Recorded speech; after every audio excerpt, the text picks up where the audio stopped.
اللهم علمنا ما ينفعنا وانفعنا بما علمتنا وزدنا علما. خۆشەویستان، لە وانەی شەشەم گەیشتینە نەشأة مدارس القراءة صفحة 137 لەوێن دەڕاوەستین. لە وانەی ڕابردوو لە وانەی شەشەم باسی قراءاتی سەبع و کۆمەڵێک لەو بابەتانەمان کرد کە یعنی لەناو دەرسەکەدا گەیشتینە قراءەی سەبع و ئەحرف السەبع و ئەوەی کە لە حەدیثەکەدا هاتیە. کۆمەڵێک شتمان دەربارە باس کرد. تەنانەت ئیمامی سیوطی لە ئیتقانەکەیدا لەسەر شەرحی ئەو حەدیثەی کە دەرسی ڕابردوو کاتێکی باشمان لێ تەرخان کرد، دەفەرمێت شوڕاحی حەدیث زانایان لە تەفسیر و ڕاوەی ئەو حەدیثەدا 45 ڕەئیان هیناوە، 45 ڕەئی، ئەو 35 باسەکە. بەڵام لە کۆتایەکەیدا زانایان دەفەرمون زۆرێک لە ڕەئیەکان متەداخلن، یعنی دەچنەوە ناوی یەکتری و وەک ئەڵێ ئەکرێ هەمان مەفهوم بە عیبارەتی جیاجیە. لە وانەی ئەوڕۆ تەمان ئەکرێ بڵین هێشتا خەلاص نابین، چونکە وەک باسمان کرد مامۆستا یعنی ئەو زانە بەڕێزە گرنگێکی زۆری داوە بە بابەتی قراءە، یعنی بە حەقەت ئەگەر چاو تێ بکەین لە چاو کۆی بابەتەکان کەمە لە ڕابردوودا باسمان کرد لە خلالی وانەکانی ڕابردوو، زۆرتر لەسەر بابەتی قراءە قسەی هەبووە و کتابەکەی لە بۆ یەکلا کردیتەوە. یعنی تەنانەت وابزانم یعنی تقریبا نزیکەی فەصلێک هەمووی هەر لە بابەتی قراءەیە تا فەصلی هەشتم، تا فەصلی چوارم عەفوەن، بەخۆی چوار فەصلە. جا لێرانە دێت نەشأة مدارس القراءة باسی بڵێن دروستبوونی ئەو مەدرسانەی قراءە ئەکاتن، چۆن دروستبوون، هۆکارەکانیان چ بوو، لە چێن دەرەوە سەری گرت، باسی ئەو بابەتە ئەکاتن کە ئەفەرمێت هەدەفی ڕیسالە و پەیامی پێغەمبەران هیدایەتدانی خەڵک بووە، فێرکردنی ئەو پەیامەیان بووە و بەتایبەت پێغەمبەری خوا صلی الله علیه وسلم کە کۆتا پێغەمبەرە خوای پەروەردگار لە بۆ خەڵکی ناردیە. کاتێک کەوا خوای پەروەردگار وەصفی ئەکاتن لە سوورەی جوموعە و لە ئاەتی تریشدا هاتیە، فەرمێ هو الذي بعث في الأميين رسولا منهم يتلو عليهم آياته ويزكيهم ويعلمهم الكتاب والحكمة. يعني خوای پەروەردگار بەسەراحەت ئەو مهمە بەرز و گەورەی پێغەمبەری خوا صلی الله عليه وسلم باسەکاتن. بۆیە پێغەمبەری خوا صلی الله عليه وسلم بە یەکەم مامۆستای ئەو ئومەتەدا ئەندرێتن. هەتا لە حەدیثێک لە ڕوایەتێک کە لە سنەنی ئیبن ماجەدا هاتیە، فەرمێ ئینەما بوعثت معلما. جا پێغەمبەری خوا صلی الله عليه وسلم کە ئەو پەیامە و ئەو قورئانەی لەسەر خەڵکیدا خوێنیتەوە، فێری ئەحکام و دابوونەریتی کەوا لەو شەریعەتەدا خوای پەروەردگار لە بۆ خەڵکی ناردیە، پێغەمبەری خوا صلی الله عليه وسلم ڕوونی کردیتەوە. و تەنانەت پێغەمبەری خوا صلی الله عليه وسلم کاتێک کەوا کەسێک دەهاتە ناو ئیسلامەتی، لەوانەیە ڕابردووش باسمان کرد، فەرمانیە کرد کەوا یعنی بە ئەصحاب خوان لێ ڕازی بێ کەوا فێری دین و ئەخلاق و خۆڕەوشی بکەن و لەو دینە تێیبگەینن. ئەوە بوو سەرەتای یەکەم مەدرسە و یەکەم قوتابخانە لە ماڵی ئەرقەمی کوڕی ئەرقەمەوە سەر ئەگرێتن. دەتوانی بڵێن نەواتی یەکەم مەدرسە و معهد و جامیعەی قورئانە کە لەوێن دەرەوە پێغەمبەری خوا صلی الله عليه وسلم ئەصحابی فێرکردن و کردنیە مامۆستای ئەو ئومەتە لە دوای خۆی. بۆیە کاتێک کەوا وەک باسمان کرد، یعنی ئەصحاب زۆر شارەزا ئەبن و وەک ئەڵێ زیاتر لەگەڵ قورئاندا تێکەڵاوە بن و دەبنە مامۆستای پێگەیشت و تێگەیشت و پێغەمبەری خوا صلی الله عليه وسلم تەنانەت دەیانێریتن بۆ شوێنە دوورەکانی دەوروبەری مەکە و مەدینە و بۆ ئەوەی خەڵک فێری ئەو دینداری و ئەو شەریعەتە و ئەو قورئانە بکەن. جا پێغەمبەری خوا صلی الله عليه وسلم تەنانەت جاری وا هەبووە لە ناو مەدینەشدا کاتێک کەوا وەفدێک هاتیە، خەڵکانێک هاتیە، پێغەمبەری خوا صلی الله عليه وسلم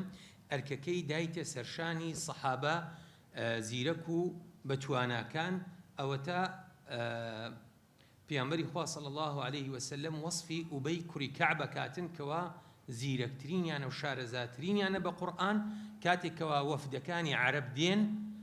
لە دوای فەتحی مەککە، ئوبەی کوڕی کەعب فێریانەکاتن لەو ڕوایەتەدا کە هاتیە کە وەفدی ئەهلی بەحرین هاتیە، ئەهلی وەفدی بەنی حەنیفە هاتیە، قەبیلەی غامیدیە هاتیە، کەوانە هاتینە پێغەمبەری خوا صلی الله عليه وسلم ئەو ئەرکەی خسیتە سەرشانی ئوبەی کەوا ئەو وەفدانە فێر بکات و شارەزایان بکاتن لە قورئانی پیرۆزدا. جا پێغەمبەری خوا صلی الله عليه وسلم کاتێک کەوا لەوانەیە ڕابردووش دووبارە باسی ئەو بابەتەمان کرد کە لەوێن دەریش مامۆستا باسی کردبوو لە عەقەبەی دووەم پێغەمبەری خوا صلی الله عليه وسلم کاتێک کەوا لەگەڵ ئەهلی مەدینە کۆ ئەبێتەوە، کاتێک کەوا ئەو خەڵکە بە ڕێزەی مەدینە زیاتر و زۆرتر ئاشنای قورئانە بن و تامەزرۆی ئەوە ئەبن کە لە نزیکەوە کەسانێک هەبی فێریان بکاتن، بۆیە پێغەمبەری خوا صلی الله عليه وسلم مصعب دەنێری لە بۆ مەدینە. جا مصعب دەتوانی بڵێن دوو نازناوی گەورەی هەڵگرت لە ئیسلامدا کە سەرەتا ئەو نازناوی هەڵگرتن. یەکەم پێگوتی یەکەم سەفیری ئیسلام کە چۆ شارێکی گەورە کە یعنی وەکو نوێنەرێکی پێغەمبەری خوا صلی الله عليه وسلم کە چۆ مەدینە، و یەکەم مامۆستای قورئان کە پێغەمبەری خوا صلی الله عليه وسلم ناردی لە بۆ مەدینە. بەڵێ پێغەمبەری خوا صلی الله عليه وسلم سەحابەی تریشی ناردیە، ئەوە تا مەعادی کوڕی جەبەل کە پێغەمبەری خوا صلی الله عليه وسلم لە مەککە لە پاشی فەتحی مەککە دەیهێڵیتەوە و دوایێ کاتێکەوە بەرەو تائیف دەڕواتن بۆی خەڵکی مەککە فێرکا و دواتر دەینێریت لە بۆ یەمەن و بڵێن پێغەمبەری خوا صلی الله عليه وسلم ئەو ئەرکەی هەڵدایتە سەر ئەو سەحابە بەڕێزانە کە لەوەی خەڵک زیاتر و زۆرتر ئاشناکەن بە قورئان، ئەوەی کەوا لە پێغەمبەری خوا صلی الله عليه وسلم فێر بووینە، ئەوانیش بگەینن بەو خەڵکەی کەوا ئەوان ناگەن بە خزمەت پێغەمبەری خوا صلی الله عليه وسلم و یاخود پێغەمبەری خوا صلی الله عليه وسلم لەبەر تەئسیسی دەوڵەت و لەبەر ئەو کارە زۆرانەی کە لە سەرشانێتی کە پێڕانە ئەگەیشت واتە کارەکانی ئەسپاردن، کەەوە بەڕاستی لێرەدا خاڵێکی زۆر جوان بەرچاوە کە پێغەمبەری خوا صلی الله عليه وسلم ئیداریەکی زۆر سەرکەوتوو بووە، دەوڵەتدارێکی زۆر سەرکەوتوو بووە. یعنی ئەو سەحابە بەڕێزانی کە زانیتی زۆر ئاشنان، زۆر زیرەکن، زۆر لێ هاتوون، کارەکەی بەوان سپاردیە نەوەک هەموو شتێک بەخۆی بکاتن، چونکە زۆر جاروەیە دەبینین خەڵکانێک زۆرێک لە ئەرکەکان بەخۆیانەکەن و ئەلێرەدا گەندەڵی ڕوو ئەداتن، بەڵێ کەسێکی شایستەی، بەڵێ کەسێکی لێهاتووی، بەڵام هەموو ئەرکەکان بەتو ناکرێت، پێویستە جەنابەت کەسانێک پێ بگەینی دوای تو ئەو ئەرکە ببینن. بۆ ئێسامە حتا لە ئەحزابی ئیسلامی لە یعنی جاروە هەیە لە ڕێکخراوەکان لە بنکەکان، یعنی ئەزمەی قیادەیە کەەوە خاڵێکی لاوازە، یعنی چۆن کە ئەتوو دەتوێ منداڵانێک کەسانێک پێ بگەینی پێویستە کۆمەڵێک کەوادیری ئیداریش پێ بگەینی لە هەر ئان و ساتێکدا خەلەلێک ڕوویدا و لە حاڵەتی ئاسایش کە بتێ بنکێش کە شوێنێکی دیکە بەرفراوانیەک لە کار و پیشە و چالاکیەکان ڕووداتن خەڵکانێک کە بێ مهەیە بن. بۆیە پێغەمبەری خوا صلی الله عليه وسلم لەو بابەتەدا ڕەئسە لە پێگەیاندنی قیادە و مامۆسای لێهاتووی ئەو ئومەتە کە ئەسحاب شارەزاتین و پێگەیشتوتین بوو. لۆیە عەبدولحەمید کوشک هەموو جارە دەیفەرموو هونا مەدرەسەة رەسوول الله صلی الله عليه وسلم لە وتارەکانیدا، یعنی بە مەدرسەیەکی ناوەبرد، یعنی لەبەرەوەی کە خەڵکانیش پێگەیاند و پێغەمبەری خوا صلی الله عليه وسلم. تەنانەت ئیمامی عومەر کە دەیگەینێ حتا کاتێک کە ئیمامی عومەر فتوحات دەکا، معلومی جەنابتانە زۆربەی فتوحات کە لەسەر ئیمامی عومەردا ئەکرێتن لە خولەفای ڕاشیدین، ئیمامی عومەر خوای لێ ڕازی بێ هیچ تابعیەک ناکاتە سەرکردە لەسەر سەحابیەک کەوە لێ هاتووەکەی لە بۆ پێغەمبەری خوا ئەگەڕێتەوە صلی الله عليه وسلم. یعنی هەمویان حیسابکەوانەی کە دەگاتێ قیادین وەکو شانازیەک کە ئەسحاب دائەنێ و پێشی ناخۆشە تابعیەک لەسەر سەحابیەک ببیتە قائید، خاڵێکی زۆر جوانە. یعنی ئەوانە تەمەن و زەمەنێکیان هەیە لەناو ئیسلامەتیدا چۆن کەسانێکی تازە پێگەیشتو ئەبنە قائید، بەڵام کە ئەوانە پێگەیشتووی بەردەستی پێغەمبەری خوا صلی الله عليه وسلم. جا طبعا دیارە کۆمەڵێک ئەسحاب خوان لێ ڕازی بێ لەناو ئەو سەحابانەی کە ئەمە ناومان بیستوونە، چونکە مەجموعەتیان باسمان کرد هەرزوو لە سەردەمی پێغەمبەری خوا صلی الله عليه وسلم کە شەهیدە بن کە عەرەب خیانەتیان لێ ئەکەن، و لە سەردەمی ئیمامی ئەبوو بەکر لە جەنگی یەمامە کۆمەڵێک حوفاظ شەهیدە بن، و دواتریش لە ئەنجامی فتوحات و ئەوانە. بۆ ئێمە لەوانەیە هەندێک سەحابیمان نەبیست بێ کە کە زۆر ئاشنا بوون زۆر زیرەک بوون حفاظی زۆر لێ هاتوو بوون لەبەرەوەی کەسیان لە بەردەستی پێنەگەیشت بەڵام ئەوانەی کەوا گەیشتی نەما لە ئەسحاب خوان لێ ڕازی بێتن کە پێیانبەری خوا صلی الله علیه وسلم هانیەدان کە زۆرتر لە قورئان ئاشنا بن بۆ نمونە ئەفەرمێ قورئان لە چواران وەرگن عەبدوڵای کوڕی مەسعود سالمی مەولای ئەبی حودەیفە معادی کوڕی جەبال ئوبەی کوڕی کەعب ئەوانە کە چواری مەشهور بوون بەڵام غەیری ئەو چوارانەش زۆری دیکەن کە عولەما باسەکەن کە لە بەردەست و شاگردی پێیانبەری خوا بوون صلی الله عليه وسلم ئەوجا دەینە سەردەمی خلفاء راشدة قراءة القرآن في عصر الخلافة الراشدة كلوين دريج دوبارا أو بابتي جرينجيدان بما مستاي قرآن وبخوين ديني قرآن بسر خلقاني كتازة دينا ناو إسلامتي براستي رنگ دانويج هبو لسردمي چوار خليفة كانيج خوان لي رازي بيتن بويا أو بابتك جرينجي هبو لسردمي بيامبري خواه صلى الله عليه وسلم سري چيشا بو سردمي أصحابيش خوان لي رازي بيت شوار خليفة كان و لسردمي إمامي أبو بكر لبروي صالك وشتيك بو خلافك أو أمتي رزقار كر قرآني رزقار كر بويك جورتين زنجي كر لقلق هالقراوة كان وبويك قرآني جمع كر بوي أبيش بشتي وبركت لخزمة كردني قرآن وبشكي زور جورش بەڵام لەبەرەوەی خلافەکە کچکە بوو وەکەتەناو شەڕێکی زۆر ماڵوێرانی بە هەڵگەڕانەوەی ئەو خەڵکانەی قەبائیلی دەوروبەری مەکە و مەدینە یعنی بوار کەمتر لە بۆەوەی ڕەخسا بەڵام لە سەردەمی ئیمامی عومەر خوای لێ ڕازی بێ ئیمامی عومەر تەنانەت خوای پەروەردگار بە شاهد ئەگیری کە باسی جەنگ و جیهادمان کرد ئەسحابی دائەنا خوایان لێ ڕازی بێ تەنانەت والیەکانیشی دەناردن لە بۆ شارەکان ئەی فەرموو زیرەکترینیانم دائەنا بە قورئان ئەی خوایە شاهد بە کە ئەوانم زیرەکتر داناون بۆی خەڵکەکە فێری دین کەن و سونەتی پێغەمبەری خوایان صلی الله علیه وسلم لە بۆ ڕوونکەنەوە یعنی ئیمامی عومەر سبحان الله عقلێکی زۆر گەورەی هەبووە زۆر مدەبیرێکی گەورە بووە زۆر دەوڵەتدارێکی گەورە بووە لەوەشدا ویستیتی نەک هەر ئەوانەی کە لێ هاتوو ئیدارین بەڵکو ئەوانەی لە قورئانی شارەزا و ئاشنان ئەوانی دەناردن بۆیە ئەبوو موسای نار بەواری لە بۆ بەسڕا لەوەی هەم والی بێ وهم خلشش في القرآن كيك يقول للصحابة زيركوا أشنا كان بقرآن وهل سردمي إمام عمر ابن مسعود عبد الله كري مسعود وعماري كري ياسري ناردن لبو كوفة طبعا أوهم الشارع جورانا نبون أو شاراني كإستاهن بلام أو شاراني كهبون لو سردمي دا إمام عمر أو برزاني ناردن جاء فرمي إمام عمر فرمي أو عماري كري ياسر ناردن لبولاتان وكو أمير وعبد الله كري مسعودش وكو وزير يعني كوانا دو أصحابي نجيب دانس قيب يا أمري خواب صلى الله عليه وسلم أهلي بدر بون بويدي فرمو اقتدام بيوبكن وحتى أفرمي إيثار مكر لسرخوم هالبجار عبد الله كري عباس عبد الله كري مسعود ككسيك بزول لا يخوشيز بسوكا لوانا كان رابردو باسما كر زور آشنا بوا تنانت دي فرمو بهمو آيات يشي قرآن آشنام لشويان لروج لسفريان لحضر لهمو شوين وكاتو ساتي كبسر بيانبري خواه صلى الله عليه وسلم دا بزيوه برسيارم ليه بكن همو تان جواب دموه جاء أوبو لسردمي إمام عمر خلافة زور برفراوان بو تا والية كان داوانك كما مستايب وبنيرن للروايات يقدا كابن سعد لطبقات خوي أجاري توا إمامي ذهبيش لسير أعلام النبلاء أجاري توا يزيدي كري أبو سفيان كوالي شام ولسردمي إمام عمر داواء كاتن أفرمي خلقي شي زور هاتين ناو دين خلق يعني مسلمان بوينا وقبلين كسي شنية كوا شارزام كاتن بيويسيان بي ماموستايان هبيتن خلقيك آشنام كاتن بوي إمام عمر خوالي رازي بي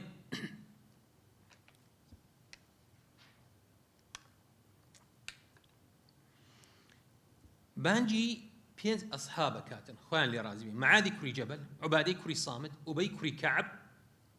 أبو الدرداء أبو أيوب بزانا سبحان الله لو إدارة كردني هل بجاردني إمام عمر لبو أو بينزانو لجواب جوانا كاني أصحاب خوان لي رازي بي لبو خليفة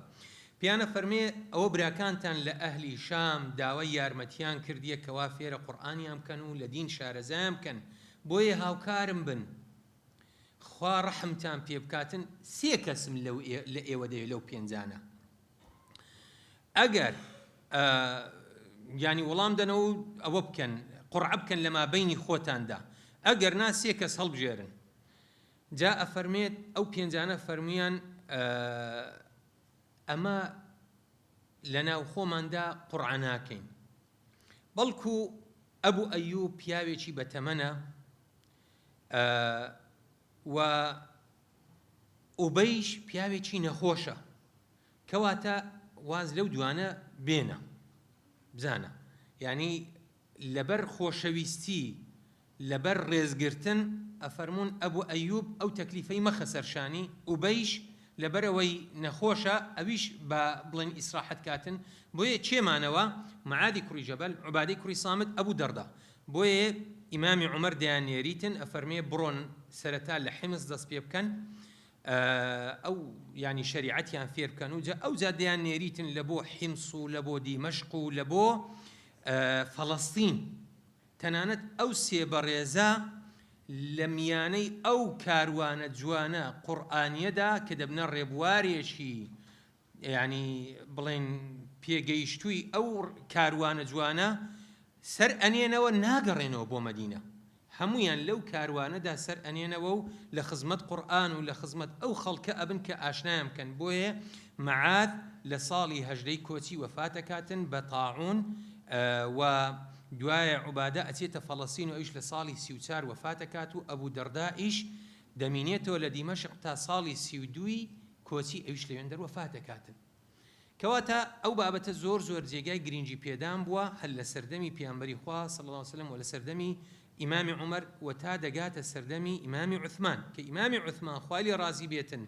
موسحەفەکە ئەنووسێتەوە ئەویش لەگەڵ هەر موسحەفێک کە لە بۆ شارێک دەنێریتن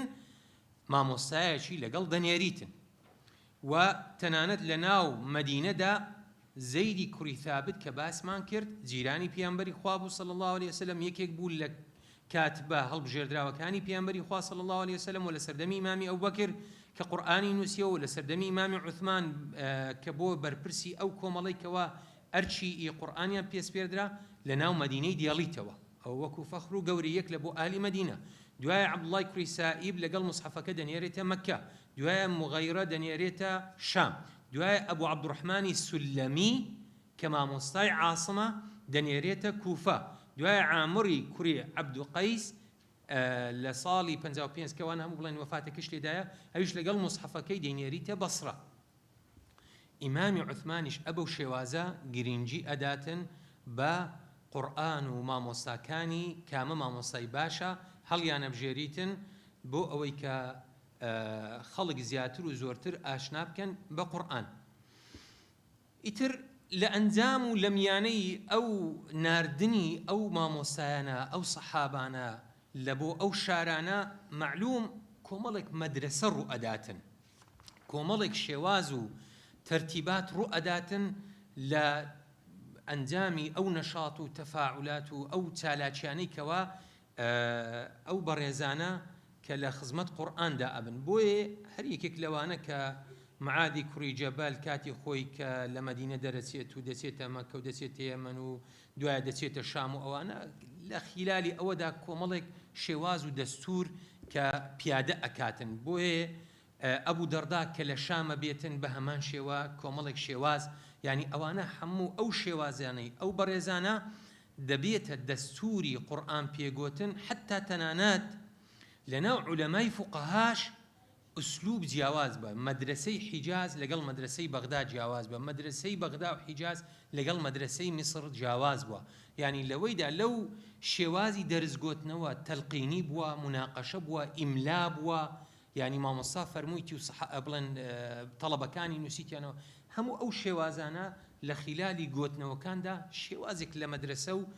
لە پێگوتندا لە ئیدارەکردنی ئەو دەرسانەدا دروست ئەبێتن بۆیە لێرانە دەفەرمێت یەکەم کەس کە سنەتی حەلەقەی داهێنا لە بۆ قیراءەت ئەبوو دەردا بوو کە ئێستاش باوە حەلەقە مامۆستا دائەنیشیتن کۆمەڵێک فەقێ کۆمەڵێک قوتابی کۆمەڵێک شاگرد وەکو ئیرانیەکان دەڵێن لە بەردەمیدا دائەنیشن و حەلەقەیەکێ بەستن یان دەبینی لەنا ئەو مزگەوتەدا کۆمەڵێک حەلەقات مامۆستای گەورە وەکو ئەبوو دەڕدا کە کردیتی ئەبوو دەڕدا بەرپرسی هەموو حەلەقاتی بوو لە ناو مزگەوتدا هەر یەکەی دەدە دائەنان مامۆستایەکی لەسەردا ئەنان بەخۆش سەرپەرشتی هەموو حەلەقەکانیە کرد بزانە ئەو ئیدارە جوانەی کە ئێستاش بڵێن جەنابتان ئێستا لێرانە هەروە یعنی شێوازێک پەیڕەوەکەن کە ئەوەش ینی ئوسلوبێکی زۆر جوان و یعنی ناسکە لەوەی کە یەک کۆمەڵ لە قاعەی دابن لەوانەیە جاروەیە تەفاعولات کەمتر بێ تەڵەبەکان هەموو وە بەڕانەگەن بەڵام ئەگەر 5-6 بن 8 بن زیاتر دەتوانن پرسیار و مشافەهات چونکە مەسەلەی قورئان معلومی جەنابتانە زۆرێکی مشافەهەتەنە یعنی لەوانەیە ئینسان ڕوبەڕوو بێ مامۆستای ببێنێت لە مەخاریج و صفات وانە چاکتر و باشتر لە قورئانەکە حاڵی بێتن ئەبوو موسای ئەشعەری بە هەمان شێوە لە ناو مزگەوتی بەسڕەدا کە دانیشت و حەلەقەی دائەنان و 5 ئاەتی فێرەکردن و هەموو ئەوانە کە شێوازی دەرزگۆتنەوەون ئەبوو عەبدوڕەحمانی سولەمی کە لەگەڵ مصحەفەکەی کوفە ئیمامی عوثمان دەینێری ئەویش بە هەمان شێوە لە ناو مزگەوتی گەورەی کوفەدا ئەنیشت و کە تەنانەت 40 ساڵ دەرسی گۆتیتەوە قورئانی فێری ئەو خەڵکە کردیە یعنی بەو شێوازە کە ئەفەرمێ 20 ئاەتی فێرەکردن و کە شارەزایەکردن و ئاشنایەکردن بە قورئان ئیتر بەو شێوازە ینی حتا لە پێگوتنی خەڵکان چی ئەولاترە چی هیان فێر بکرێتن ئەوەشیان ڕەچاوە کرد کە ئەهلی بازار فێر بکرێ یاخود فقەها و تەڵەبەی عیلم فێر بکرێتن لەوەشدا شێواز و ئوسلوبی خۆیان هەبوو بەو شێوازە کۆمەڵێک مەدارس لە سەرەتای ئیسلام دروستە بن و دواتر ئەمە بڵین لە بەغدا بوون ینی باسییانە کردیان گۆ دەتوانین بڵێن مەدرسەی ئەبوو حەنیفە وەکو بڵێن مەدرسەی هەرە گەورە لە ناو ئیسلام یەکەم جامیعەی ئیسلامە یعنی ئەوان هەموو مەداریسن بەڵام چ مەدرسەیەک توڵی کێشە لە سەردەمی ئیمامی ئەبوو حەنیفە چونکە ئیمامی ئەبوو حەنیفەش کە تابعیە دەگوترێت والله عالم نزیکەی ینی کۆمەڵە سەحابەیەکی دیتیە 4-5 سەحابەی بینیە دەڵێن تاکە مەدرسە کە تا ئێستا مابیتەوە مەدرسەکەی ئیمامی ئەبوو حەنیفەیە بۆیە نەواتی جامیعاتی ئیسلامیە دوایە ڕاستە جامیعی ئەزهەر دروستە بێتن بەڵام وەکو هەتا ئێستا سیلسیلەکە مابێتەوە مەدرسەکەی ئیمامی ئەبوو حەنیفەیە کە مەدرسەی ڕەئی پێگوترایە دوایە دینە سەر مەبحەثی پێنجەم گەیشتینە مەبحەثی پێنجەم لاپەڕە 45 القراء السبعة وأصول قراءتهم باسی حەفت قاریئەکانە کاتن ئەو حەفت قڕائەی کەوا مەشهورن کە یەکیان لە مەککە بووە یەکیان لە مەدینە بووە یەکیان لە بەسڕە بووە چواریان ینی سێیان لە کوفە بووین یەکیان دوایە کیسایی کە دەچێتە بەغدا و یەکیان لە شام بووە کە دەچینە خزمەتیان ئەو حەفتانە کە ئیبن مجاهید دوایە هەوڵەداتن لە 324 کۆزی کە کتابێکە نووسیتن ئەفەرمێ ئەوەل من سەبع السەبعە یعنی یەکەم کەسە کە ئەو حەفتانە دیارەکە ئەجینا قوڕاء زۆرتر بووینە بەڵام ئیتر خۆی پەروەردگار وەکەڵێ بەرەکەتێشی خستیتە ناو زانستی ئەو حەفتانە ئیسیجابەیەک بۆ لە بۆ زانست و عیلمیان چۆنە ئیتر تازە ئەو حەفتانە وە لە کۆتایەکەشدا کە لە وانەکانی داهاتوو دەچینە خزمەتی قیڕایی عاسم کە ئیبرازە بێت و بارزە بێت لەسەر هەمویاندا جا فەرمێ ئەو 5 شارانە مەککە و مەدینە و کوفە و بەسڕە و شام کەوانە مرکزی علمی بوون علومی ئیسلامی تێیدا گەشە و نەشە و نمای کرد و علەمای قراءات لە تابعین و ئەوانە کە لە دوای ئەصحاب خۆیان لێ رازی بێ ئەو ئەرکیان خستە سەرشان و ئیتر تا دواتر بە شارەکانی دیکەدا ئەو زانستە بڵاو بۆەوە ئەو قراءەتانە لە قەرنی یەکەم کەوان نسبەت ئەدران لە بۆ کۆمەڵێک سەحابە یاخود لە بۆ کۆمەڵێک شار کەوە ئەو ئەصحابانە تێیدا نیشتەجێ بوون بۆ منە قیرائی ئیبن مەسعودیان دەگوترا قیرائی کوفە ئەهلی کوفە چونکە گوتمان ئیمامی عومەر کەوە عەمار و ئیبن مەسعودی ناردن خۆیان لێ رازی بێ لە بۆ کوفە ئیتر ئەو قیراءەیە بە قیرائی ئیبن مەسعود مەشهور بوو یاخود بە قیرائی ئەهلی کوفە یاخود لە مەدینە کە بڵێن لە سەردەمی ئیمامی عوثمان کە زەید لەوێن دەرماوە لەگەڵ ئەو مسحەفەی لە ناو شاریدا ماوە لە ناو شاری مەدینەدا کە دەگوترا قیرائی ئەهلی مەدینە یان قیرائی زەیدی کوڕی ثابت. ئیتر وەها کەدا شارەکان دیکەش بەو شێوازە قیرائی سەبع و ئوسوڵ و بنچینە و بنەڕەتەکانی ئەو قیراءانە کەوە لەوێن دەرەوە دەست پێ ئەکاتن. جا لێرانە بابەتێک باسەکاتن یعنی کە دەیکاتە دوو فەرع، یعنی الاختيار في القراءة القراء السبعة. باسي اختيار قراءة أكاتن دفرميت يعني أو قراءة بلي أصلكي كما لواني رابردو باس ما كرد سيتو خزمت بيانبري خواه صلى الله عليه وسلم كاتك أو خلق تازة مسلمان بو تازة بيجيشتو تيجيشتو لعرب دهاتنا ناو إسلامتي بيانبري خواه صلى الله عليه وسلم بهر حرفك كبي أقوتن إتر وەکو ئاسانکاریەک تا پێغەمبەری خوا صلی الله عليه وسلم لە ژیاندا مابوو ئیتر بەو شێوازە ئەو قیراءانە پەرەیانسن. بەڵام دواتر قیراءەکان لەگەڵ وەفاتی پێغەمبەری خوا صلی الله عليه وسلم ئەو حرفانە کۆتایی پێهات. ئیتر بەڵام ماوە وردە وردە خوێندنەکەی و بڵێن ئەو گرنگی پێدان و درێژەی کێشە جا ئەوە بوو یعنی قراءەکان دواتر بە قراءەی کەسەکان ئەناسران وەکو باسمان کرد قراءەی زەید قراءەی بڵێن ئیبن مەسعود ئەبەو شێوازانە اختیارێک لە هەڵبژاردننی ناوەکان و ئەو اختیارە بۆ ئەوەی هەڵبژاردننی قراءەتەکان کە ئەو یعنی قراءانە کە پێغەمبەری خوا صلی الله علیه وسلم ئەصحابی فێرکردبوون و ئەوانەی لە ئەصحابیان وەرئەگرت بەو شێوازە بڵێن هەمویان لێکەدا. بۆ نمونە ئەبوو عەبدوڕحمانی سولەمی کە مامۆستای عاسم بووە دەفەرمێ لە چی وەرگرتیە کە ئەبوو شامە لێی نەقڵەکاتن ئەفەرمێ ئەبوو بەکر عومەر عوثمان زەید کوڕی ثابت لە مهاجرین و لە ئەنسار هەموو لەسەر قراءەی عامەیان دەخوێندەوە. قراءەی عامە چی هەیە؟ ئەو قراءەی کە پێغەمبەری خوا صلی الله عليه وسلم بڵێن خوێندیەوە بەسەر جوبریلدا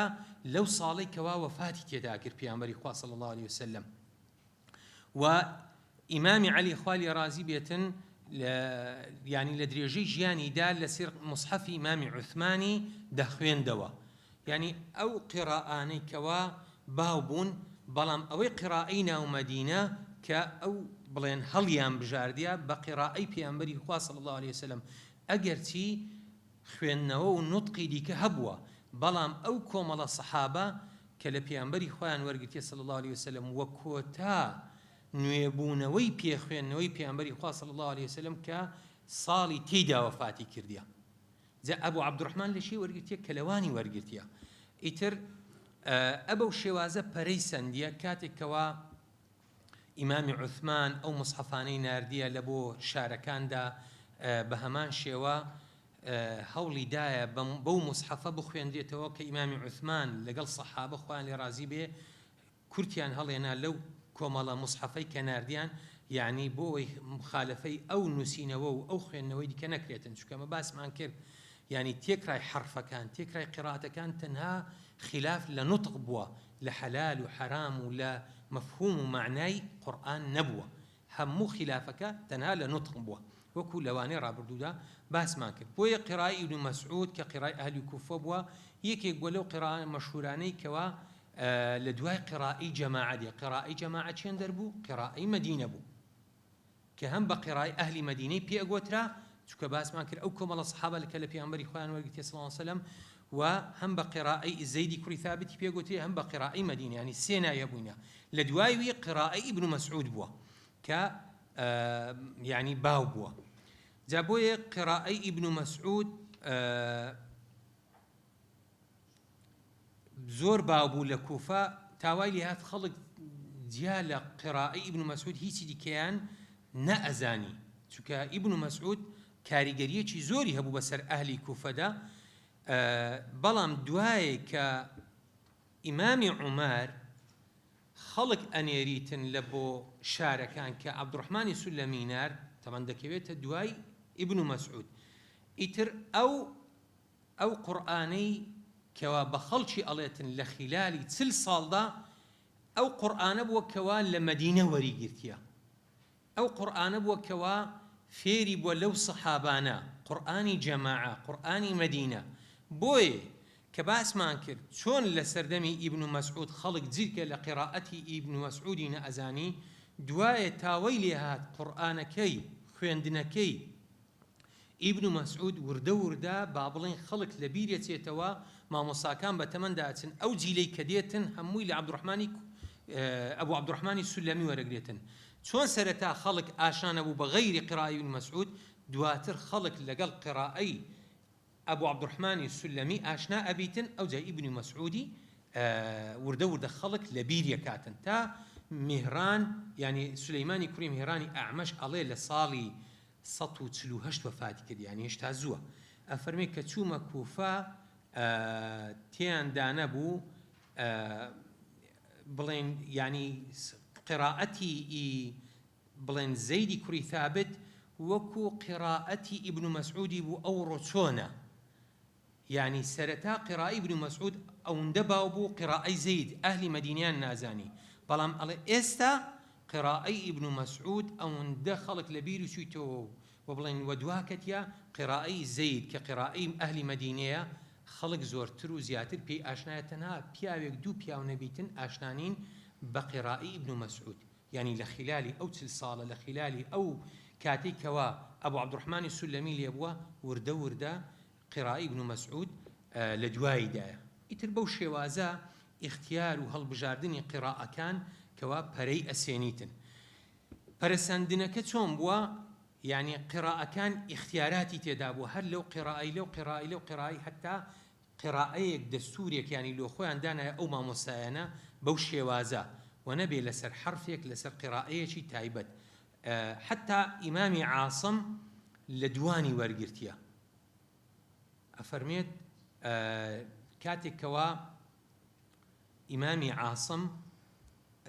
دەفەرمێت ئەبوو عەبدوڕحمان فێریە کردم لەسەر قرائی ئیمامی عەلی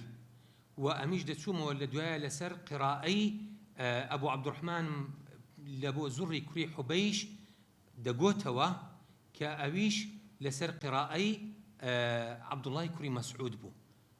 یعنی قرائی عاصم کەواتە لێکدراوێک کە لە قرائی ئەبوو عەبدوڕحمان کە لە ئیمامی عەلی وەرگرتیە و لە قرائی زوڕی کوڕی حوبەیش کە لە عەبدوڵای کوڕی مەسعودی وەرگرتیە یعنی لە هەردووچیان بە بۆیە حتا لە ڕیوایەتەکانی دیکەدا مەشهورە ئیمامی شوعبە لەگەڵ حەفسی جاروەها بووە خلافیان کە پەیدا بووە ئیمامی عاصم پێی فەرمووینە ئەوە لەسەر ئەو ڕیوایەتەیە بەتون گوتیە ئەوەشیان لەسەر ئەو ڕیوایەتەیە کە بەتون گوتیە یعنی ئەو اختلافەی چونکە مامۆستا هەر چەندە لێرە باسی ڕوات کەمتر ئەکاتن یعنی دەبینین هەر قاریئێک چەند ڕیوایەتێک چەند ڕاویەکێ بووە بە زۆری دوو ڕاوی مەشهورن لەنا ڕاویەکان زۆر بوونە تەڵەبەکانیان جا بۆ نمونە ئێستا لە عاصم حەفس و شوعبەن هەر یەکەی ئیمامی عاصم لەسەر ڕیوایەتێکی پێی گوتینە بۆی ئەو اختلافە پەیدا بووە ئەگەرچی اختلافەشیان زۆر زۆر کەمە بیوت و بوویوت و کۆمەڵێک لەو بابەتانە کە یعنی لە حرەکات و لەوانە لە نێوان حەفس و شوعبەیە جا بەو شێوازە قراءەکان کە پەرە ئەسێنن ئەو اختیاراتانە پەیدا ئەبن ینی ئیمامی عاصم هەردووچی لێکەدا اختیارێک لە بۆ خۆی پەیدا ئەکاتن جا تەنانەت توای لێ دێتن یعنی ناوی قراءە ئەبێتە اختیار هەڵبژاردننی ئەو قاریئانە لە بۆ ئەو قراءەتانەی کە هەبووینە ئەبوو عەمری دانی ئەفەرمێت ئیضافەدانی ئەو قراءەتانە لە بۆ ئەصحاب خۆیان لێ ڕازی بێ کە بوو وەکو ئوبەی و عەبدوڵڵا و زەید و ئەوانە لە کاتێکدا خوای پەروەردگار بەو شێوازەی ئەوە نەکردینە بەڵکو ئەوانە ئەو سەحابانە زۆر زۆر ضەبتیان زۆر بووە قراءەتیان زۆر بووە و پێخوێندنیان لە بۆ خەڵکی زۆر بووە بۆیە ئەو قراءەتانە لە بۆ ئەوانە نیسبە دراون ئەجینا و قراءەتانە خوای پەروەردگار ئەو قورئانەی بەو شێوازە کە نازل کردووە بڵێن پێیانبەری خوا صلی الله علیه و سلم بە سەحابەی گوتیە هەر ئەوەندە بووە ئەوانە زیاتر پێیوە پابەند بووینە پێیوە پەیوەست بووینە یعنی اختیار و هەڵبژاردننی ئەو قورئانە لەلایەن قاریئێک لەلایەن سەحابەیەک ناکرێتە مایەی ئەوەی کە بۆن من ئەو قراءەتەی ئەو سەحابەیە چونکە باسمان کرد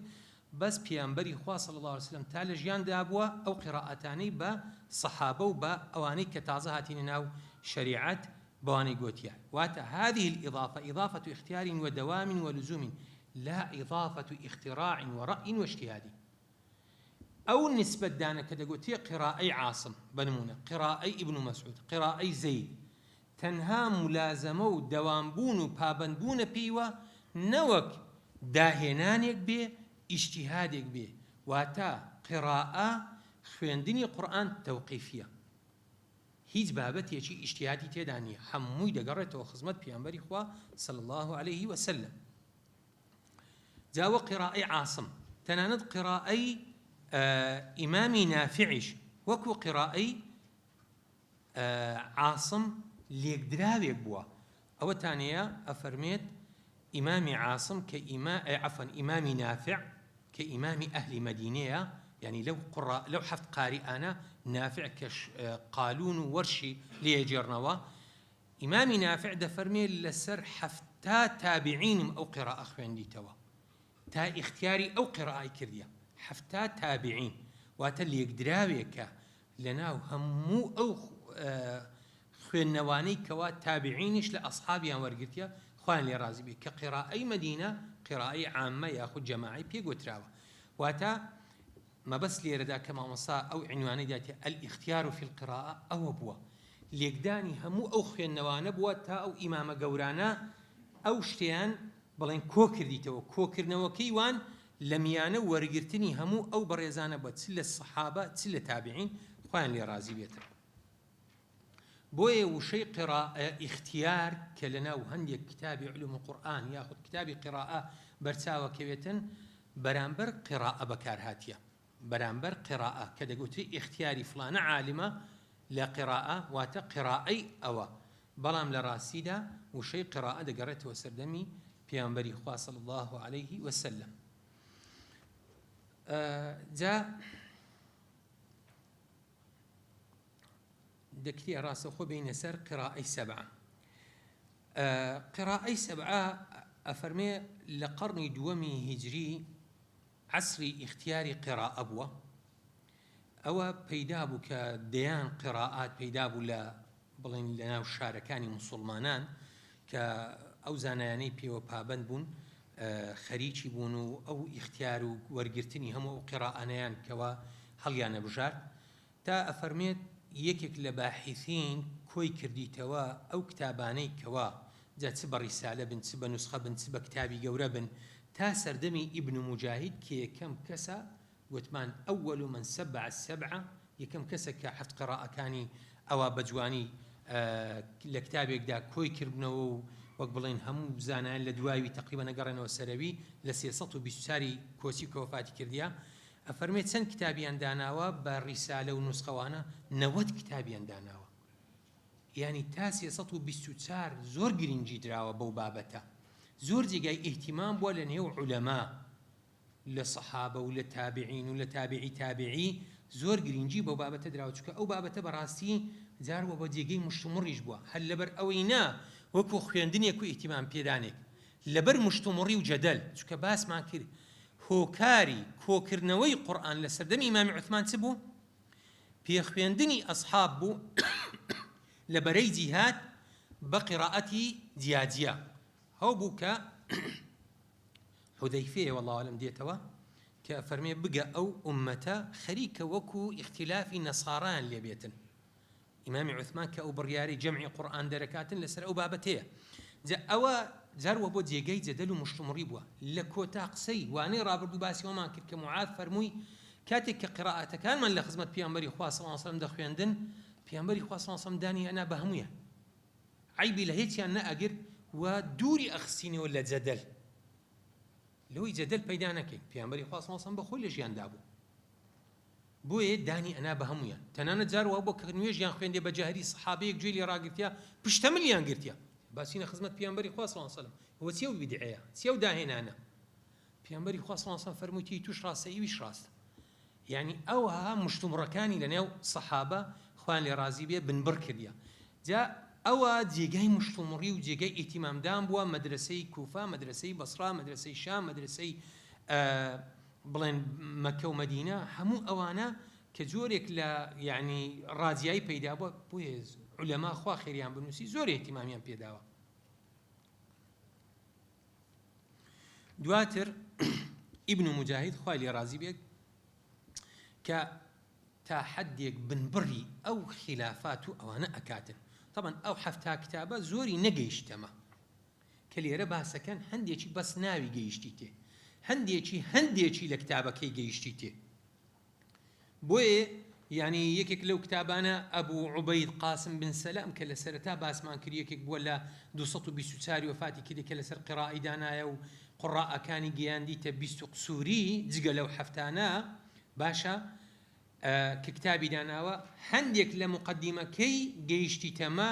کە سەخاوی لە جەمال و قوڕاء باسەکاتن. لە 258 کەوە ئەحمەدی کوڕی جوبەیر کتابێکی داناوە ئەویش عینی قیڕاءەکانی تێدا کۆکردینەوە. دوای ئیمامی تەبەری کە لە 310دا وەفاتەکاتن 310 ئیمامی ابن مجاهید لە چەندی لە 324 ئەو لە 310 کتابێک دائەنێتن کە ناوی ئەوانە تێدا دەینیت و 20 قسووری تێدا باسەکاتن. ئیتر ئیبن مجاهید دێت هەموو ئەوانە ئەوەی لە سەردەمیدا ماون و کۆیەکاتەوە و کۆتایی پێدەینیتن. بۆیە قراءەکان لە ڕاستیدا حەفت نەبووینە. فەکانە من قوڕاء المەدینە مثلا لێرانە مامۆستا باسی سێیانەکاتن جگە لە نافع کە ئێستا باوە ئەبوو جەعفەری قارئ، شەیبەی کوڕی نصاحە کە ئەوانەش عینی بە هەمان شێوە قراءەتیان هەبووە. بێگومان لە مەدینەدا کە ئەو هەموو شاری پیامبەری خوا بوو صلی الله علیه و سلم ئەو هەموو مامۆستایی تێدا بووە، زەیدی تێدا بووە، یعنی تەنانەت عەمەلی ئەهلی مەدینە لە ناو ئوسوڵدا ئەسڵێکە لە ئەسڵی تەشریع. چونکە ئیمامی مالیک زۆر ئیعتیباری لە بۆ عەمەلی ئەهلی مەدینەدانە. یعنی بڵێن بەس ئیمامی نافع مابیتەوە وەنییە؟ یعنی ئەوە بەڕاستی شتێک لە لامان پەیدا ئەبیتن. بەڵامش لێرە سەی دەینی ئیتر چۆنە کووە خوای پەروەردگار مەبەستی بووەکەوە یەکێک تێدا بارز بێ لە خلالی ئەو هەموو شەڕ و شۆڕ و غەزەواتە کە یعنی با بڵێن لە خلالی ئەو هەموو دەستدرێژی و ئیحتیلالی کە کرایتە سەر وڵاتی موسڵمانان ئەو کتابانە سوتاون و نەماون هەموو ئەوانە قیڕائی نافع دەرچووە زاڵ بۆ بەسەر هەموو قیڕاءەکاندا کە لە مەدینەدا باوبووینە کە ئەرچی ئەو لێرانە دوی دیکەژێنی. لە مەککە عەبدوڵای کوڕی کەثیر کە ئیبن کەثیر ئێستا ئەوە قاریئی ئەهلی مەککەیە، حەمیدی کوڕی قەیس، محەممەدی کوڕی محەیسن کە ئەو سێیانەش لێرانە باسەکاتن. بەڵام کامە قیڕاءەت باوە کە ئێستا دەگوتێ ئیبن کەثیر قیڕائی ئیبن کەثیر لەو حەفتانەدا. لە قیڕائی کوفە یەحیای کوڕی وثاب، عاصمی کوڕی ئەبی نەجود، ئەعماش و دوایویش حەمزەی کوڕی حەبیبی زیاد، ئیمامی کەسائیش کە بەڵام کەسائی ئەو کیسائی کە دەچێتە بەغدا دوایێ، یعنی بڵێن لە کوفە نامینێتن دەچێتە بەغدا لە سەردەمی هاڕون ڕەشید. ئیتر ئەویش لەو پێنجانە سێمانەوە ماشەڵڵا کوفە ئیتر بەرەکەتی ئیبن مەسعودە، بەرەکەتی عێراقە، چۆنە بەسڕە یەکێکی وەبەرکەت، کوفەش سێی وەبەرکەت، عێراق لەو حەفتانە چاری وەبەرکەت کەوەش بەڕاستی ئینسان شانازی پێوە ئەکاتن. گەرچی خەڵکێک دەڵێ ئەمە عێراقی نین، کاکە ئەمە عێراقی، لێرانە دەڵێن عێراقینە. بەڵێ ئەوانش ئەو سێیانە دەمینێنەوە چی هەوچیە ئیمامی عاصم، حەمزە، کیسائی. لە ئەهلی بەسڕەش بە هەمان شێوە سێ عەبدوڵای کوڕی ئەبوو ئیسحاق، ئەبوو عەمر، عیسای کوڕی عومەری ثەقەفی، بەڵام لە کۆتاییەکەیدا چێ دەمینێتەوە ئەبوو عەمر. قیڕائی ئەهلی بەسڕە ئێستاکە کە دەگوتێتن تەمان بەسڕای ئێستا نامە بەسمان کە قیڕائی بەسڕە مەشهورە ئەبوو عەمر کە قیڕائی بەسڕە دەخێتە پاڵی. لە شامیش بە هەمان شێوە سەیدی کە عەبدوڵای کوڕی عامری یەحسیبی، یەحیای کوڕی حارثی دەماری، جاڵێ سێمیان کە ناوم لەبیر چوێ لە خوارێ سێ چارێکیان دەینیتن کە ئەو زانا بەڕێزە ژماردنی. ئیتر ئێستا قیڕائی شام، قیڕائی ئەوە ئیبن عامر دەگوترێتن، عەبدوڵای کوڕی عامر ئیبن عامر کە قیڕائی ئەهلی شامە. ئیتر بەو شێوازە بۆیە دەڵێت لە کۆتاییەکەیدا کە ئەو بابەتە پەرێسەینیتن فكان أبو بكر رحمه الله أول من اقتصر على هؤلاء السبعة وصنف كتابه في قراءتهم واتبعه الناس في ذلك. يعني يكم كس كقراءة سبعة دانية شيا أبو بكر كابن مجاهدة كاقتصار كات لسر أو حفتانة وكتابي لسر دانية بوي ابن مجاهد يعني الله تقريبا يعني حلي نزاع من لو أكاتن أو تشيشيا ورد لسياسته بسوتاري كوفات كدي بابلن لا قرني شارم وانا كتايب وخلافي دينيتن لنيوان أوهموا قراءة أوانا إتر كتايب يديتن أو حفتانا هلب جيريتن أو حفتانش طبعا بخ لخوي ونا لدرسي دهاتو لواني بيجيني يعني قراءة شاذة وقراءة صحة وأنا كوملك ضوابطه كوملك قواعد هنا تا أو قراءانا هلب جير دراون يعني هر لخوي ونا أو كسانا هلب جيرتن وي أو حفتانا ك يعني مرزكان يعني بطالي كده هاتي تجي جاء إسا بلين أو قراءانا إسا شيء أبو عبد الرحمن نافعي كري عبد الرحمن كري أبي نعيم كالصالي سطو شي السنوي هجري وفاتي كديا كقاري أهل مدينة دو كتريات ابن كثير كالسطو بستي وفاتي كديا بلان قاري أهل مكة عاصمي كري أبو نجود كالسطو بستو هشتي كوسي وفاتي كديا قاري أهل كوفية حمزة بهمان شيوا كقاري أهل كوفية لسطو بنزاو ششي كسائي كالسطو هشتاو نوي وفاتي كرديا أويش لكوفي بيقاب دواء دسيت بغداد أويش كأوسيان هرسيشان قاري أهل كوفة مشهورا أبو عمريش كقاري أهل بصرية كالسطو بنزاو ساري وفاتي كرديا ابن عامر كالسطو هجري وفاتي كاتن قاري أهل الشام إتر أو حفتانا كساني كان لناو قراء سبعة زياتر مشهور بونو بلام دواتر سيدي كخران باليان كقراءة 10 بي طوابوا أبو جعفري قاري كماموستاي نافعي وكقاري أهل مدينة بوا يعقوب كري إسحاق حضرمي كأويش تلميذي أبي عمري كري علاء بوا خلفي كري هشام لطلب كاني حمزي ورقرتيا كلدسوته بالسنوي وفاتي كرديا أوانش خراين بال قراءة 7 كقراءة 10 في طواب كراية إتر دواتر كتاب داندراوا لسر أو بابتانا قراءة 7 وقراءة 10 لقراءة 7 كالسبعة في القراءات كي ابن مجاهديا دواء التيسير في القراءة 7 كي أبو عمرو داني كأبو عمرو داني تنزاري كنايبين لتيكراي درس كان كخزمتي شي زوري كردي لبابتي قرآن كلو بابتش ده كتابي داناوا دواء حرز الأماني كشرح كتابك تيسير قراءة أبو عمرو داني بوا ودواتر لقراءة 10 النشر في القراءة 10 كي ابن جزري داينا ولا هرسطو سيوسي وفاتي كرديا كزاناج قوري كردا وزوريك باموساكان وزاناكان لو سردما دا قرينا والسروي ودواتريش أو عالمة كدمياطي كمشهور ببنا لصط هزار وسطو حفدي دا كتابي يعني اتحاف الفضلاء فضلاء البشر بقراءة 14 أوش كتابك داني لو بابتي قراءة 10 أو أنا خزمتي شي زوريان كرديا لو بابته دا أو بابته برا أسينيتن بلام ليردا بحقتك أو حفتدان يعني رساو كراون لقلوي كأو مرزانيان تدا هاتي تجي أو إشارة نية لبو أو حديثي كلواني رابردو باسمان كرك بيانبري خواه صلى الله عليه وسلم فرموي إن هذا القرآن نزل على 7 أحرف فاقرأوا ما تيسر منه يعني أو حفتا آماجنية لبو أو حفت حرفاني كباسمان كر كباسمان كر أو حرفانا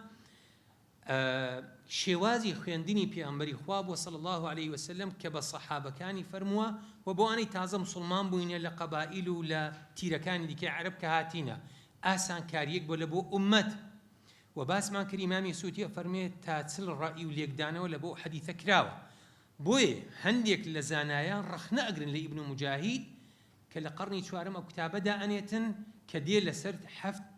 قارئ حفظ زاناي قورا اقتصار أكاتو كرت هالضينيتن يعني بيان باش نبوة لەبەرەوەی کە نەکا خەڵکێک وا بڵێتن ئەوانە هەریەکەی تەفسیری حرفێکی ئەو حەفت حرفانن کە پێغەمبەری خوا صلی الله عليه وسلم دەربارەی فەرمووە.